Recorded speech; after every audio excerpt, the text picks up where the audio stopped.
duo qila olmaydi, birodar. Duo boshlanadi. Xotirjamlik bergin, dili beg'amlik bergin, rizqimizni kengaytirgin. Birodar, iymonni kim so'raydi, kim?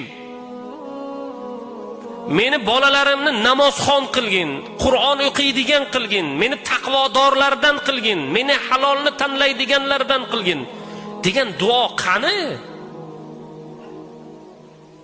Topganimiz to'ylarga ketsin, rizqimiz keng bo'lsin, bolalarning huzurini ko'raylik.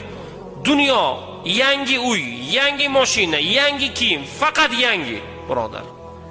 Iymon, kim so'raydi iymonni?